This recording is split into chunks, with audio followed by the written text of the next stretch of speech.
Folks. Hope you're having a good Veterans Day. All you veterans out there, thank you so much.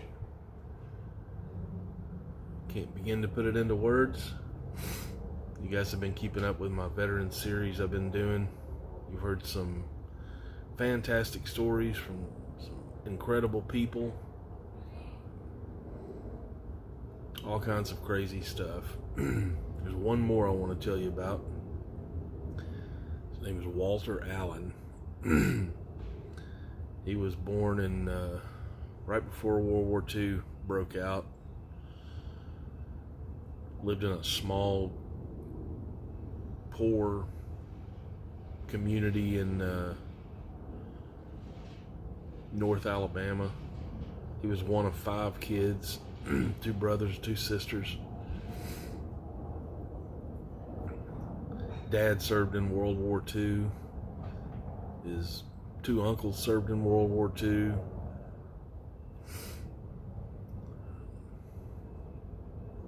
He had a meager life. They did what they had to do to survive, basically. Nothing special and nothing too hard. Got in high school, graduated at the top of his class. That's quite an accomplishment. I think there were only maybe 12 or 13 of them in that class, if that. Right after he graduated, he enlisted in the Army. They shipped him off to Fort Hood, Texas. Kind of doubt he had ever been outside the state before that. So he goes to Fort Hood, Texas, does basic training, gets assigned to the 4th Armored Division. 4th Armored Division had done a lot prior to his joining it, up through World War II. I think they were decommissioned in '49, and they recommissioned them a few years after that, sent them to Germany, be part of a, I don't know what the term was at the time, occupation, peacekeeping, keep an eye on those guys kind of force. I don't know. Well, he ended up in a little town in Germany called Liepheim, outside of New Ulm.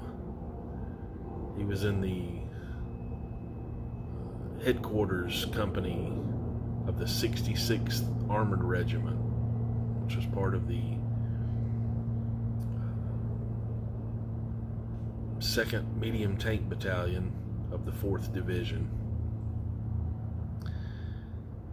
And while he was there, he didn't encounter any difficulties as far as I'm aware.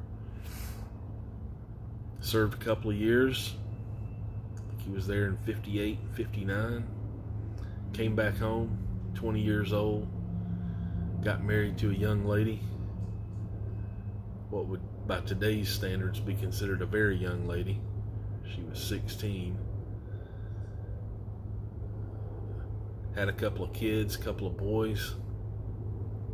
Started life together. Along about 1967, they had a 3rd boy, and not long after he was born, they got a divorce.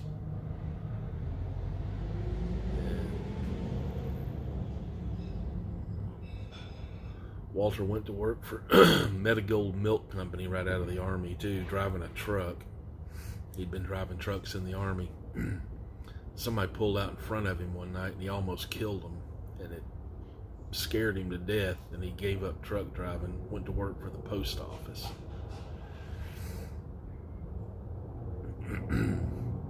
Got divorced, got remarried, got divorced, got remarried, got divorced, got remarried. Kind of a, he had kind of a challenging life, but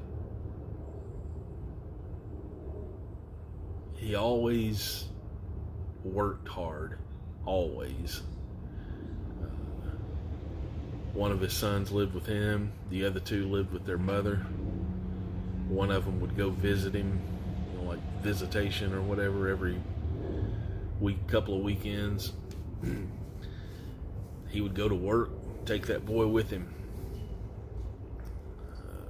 running around the post office, doing all kinds of stuff, building houses, wiring houses, fixing cars, always doing something, always working. He was always having fun, always enjoyed life.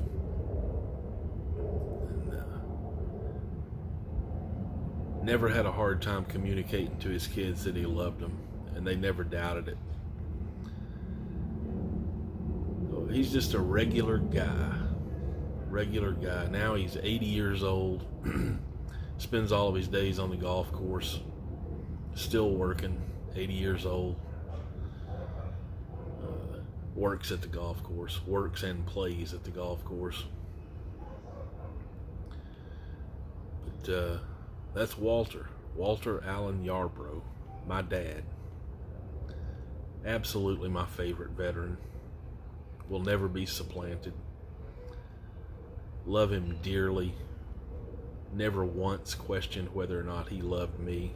Never once wondered why he was working so much, because I knew he was doing it to make ends meet so he could help his family. Never once questioned his loyalty, even through all those divorces. Never once questioned his work ethic, his ideals. Nothing. He's a man I look up to greatly. Walter Allen Yarbrough. Dad, I love you.